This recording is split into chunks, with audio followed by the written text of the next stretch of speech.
Welcome to the home of the Mustangs, DCG TV. It's another edition of Mustang Full Gallop. My name is Eric Connor, here with head coach Scott Heitland of the DCG football program, and welcome back, Coach. Good to see you again. Good to see you. Another week. 2-0 after the 2-0 for the first time in 5 years after the 49-0 win over Ottumwa, and it's got to be rewarding for everyone on the staff, the team, for all the hard work and effort you guys have been putting in, and just to start off the season so well. Yeah, winning's fun. I mean, let's be honest. Winning's a lot of fun, but winning's also really hard. And I think one of the things that we all learn is that when you win a football game or a basketball game or whatever it might be, take the time to enjoy it. Take that night at least, enjoy it, because they are things that can be hard to acquire at times. A lot of things have to go right, and we've been fortunate to be on the right end of it, and I think things have gone right because we've worked hard and we've put ourselves in that position. And the old saying is, when it's not luck, it's when preparation meets opportunity. And so I think we've done a good job preparing. And, I don't think anything we've had is lucky. I think we've worked really hard for the start we've had. Excellent. Well, let's start on the defensive side of the ball from Friday night, holding them scoreless, 49-0. I really was impressed. 3 turnovers you guys created. The fun one was Carter Stewart with the 36 return scoop and score.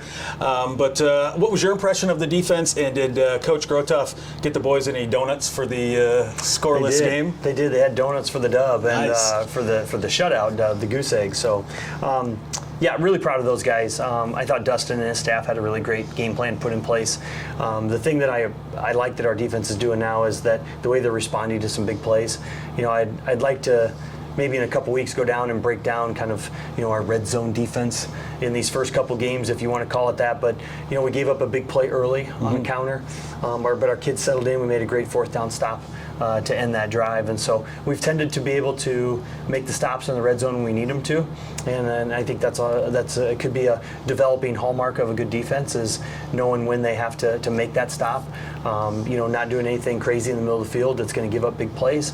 And outside that one big play by Urbandale that got their first touchdown, we obviously didn't give up any this week, and the other ones have all been, shorter, more of a drive developing type of touchdown. So really happy with how they're playing right now. Excellent. Let's flip over to the offensive side of the ball, and this week's star quarterback Chase Engel threw for 233 yards, 4 touchdowns, really spread it around as he hit 4 different receivers for those touchdowns, and he just looks confident, comfortable.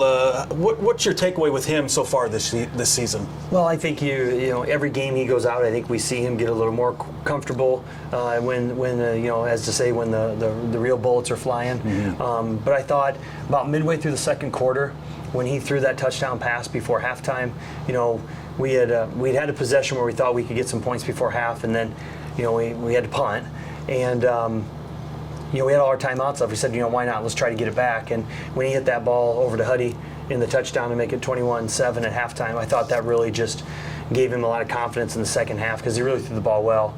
You go from a week ago, over 200 some yards running, now we're over 200 yards passing, but that's what they were giving us.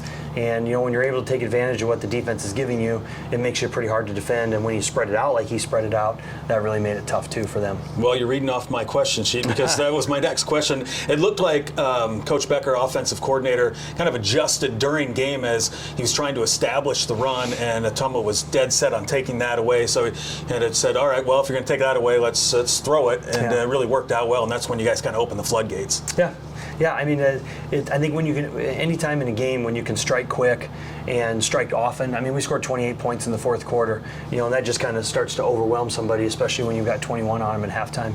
So, I think, as Hayden used to say, scratch where it itches, right? Yes. And I think we've done a good job of that this week so far, or this first 2 games. And, it'll be a great test for us this Friday, trying to see where we can find that itch and seeing what we can get going. Yeah, it always makes it tougher for the defense. Yeah, you can do it 2 ways, by land and by air, as they would say. That's right. Really cool moment after the game.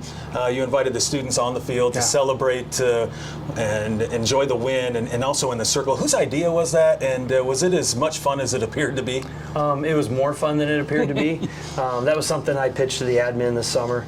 We were talking about different ways to connect the school to our activities and ways to strengthen the experience of the kids when they're at the game. just to keep them engaged in positive ways. And so I know some guys around the state that do something similar to that with their their student body after the game. And at the end of the day, those guys, they all go to school together. And I think our kids would tell you that the games are a lot more fun when their friends are in the stands. And I think the kids in the stands will tell you that the game's a lot more fun when their friends are out there playing them well. So we just kind of said that when we're able to get wins at home, and we're fortunate enough to get them at home, which we were Friday, that when the principals say go, they can come out and join us. They're part of our school family, and it's just a way for us to take our football family and grow it that night. And the circle was significantly larger than I anticipated it being, because I didn't know if 10 would come out or 100 would come out. I think almost all of them came out, and that was fun to see. And I told them, I said, this is Friday nights, I think we've talked before on one of our previous meetings, home Friday nights are truly a community event. We want to make them a community event. Band, cheer, dance, football players, spectators. We want everybody to come out and feel like they have something to do on the Friday night in the fall, and that just hopefully strengthens, that role that they have. They have a role here. You did a great job cheering. You were loud, and they were. We can hear them on the field. There's no doubt about it. So as a thank you, come on down, join us, and let's all go together as one big school family at the very end. So pretty this cool. must be see-through. I was going to ask you how much you can actually hear them from the stands on the sideline. Yeah, it's really loud. When you get that whole section of them filled, and they get together and chant in unison on things, sometimes I have one earmuff on, and one not, but they're loud, and loud enough where sometimes our guys will be like, Coach, I'm having trouble hearing out there. And you think that's just a college thing, but it can happen in high school too. Excellent. Well, we're on to week 3. Yeah. And of course, we've got quite the challenge as Dowling comes in, highly ranked, some third, some fourth, whatever ranking system you want to look at. It's going to be a big challenge. So what are your keys to the game, and what do you guys have to do to pull off the upset over the Maroons? Well, I think first of all, there's no doubt that we all acknowledge that this is a tremendous football team coming here on Friday night. I don't think anybody that knows football would look at them and say that they're not that. Right. Tradition, history, success over the years speaks for itself. But I think the thing we have to remind our kids, and break out the coach cliches here, right? You're playing the people in the uniform, not the name on the jersey. And sometimes when you play against a team that has such a name recognition and such success like that, it's easy to focus on that and just think like, wow, how are we going to get from point A to point B? Over the years, when I was in Boone, we used to open with Harlan every year, and that was always one where we had to get them past the colors and the uniform to just focus on playing the game. Here in the middle 2000s, we were playing Pella in the middle of their three state championship run, and they were awful tough to prepare for. So I think the big thing is we all acknowledge they're a good football team. They don't have a lot of weaknesses, but for us, details are going to be really important this week. The margin of error is not going to be very big. So some of the things that we've done in week 1 that we've had to maybe recover from, we can't afford to have that. Those things will be magnified against a really solid football team like that. So I think the big thing for us is to come out and play our game and know who we are and just go out and be who we are. If we come into practice this week and we try to throw a whole bunch of different offensive and defensive things out there just to try to catch them off guard, that's not who we are. We got to be who we are. That's how we'll play our best. And really, the old saying too, how do you eat an elephant? You eat an elephant one bite at a time. So we're going to take it 4 quarters at a time. Let's go out and play the first quarter, and let's be there at the end of the first quarter. Let's go out and play the second quarter, and let's be there at halftime. I think if we chop it up and break it up and just talk about little by little going through the game, I think that'll put us in a position to be successful. But it's going to be important for us to take care of the football. Yep. It's going to be important for us to execute really well, and that's where the details come in. And there's some things that I'm really excited for us to do too. I think we possess some pieces that if played well and if do the right thing, I think can give them some trouble. So I'm not counting us out by any means, but we're going to have to play really well to be there.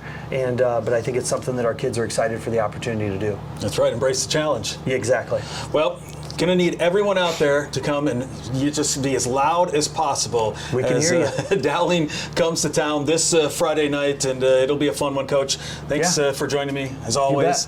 And thank you for joining us as well, and always go Mustangs.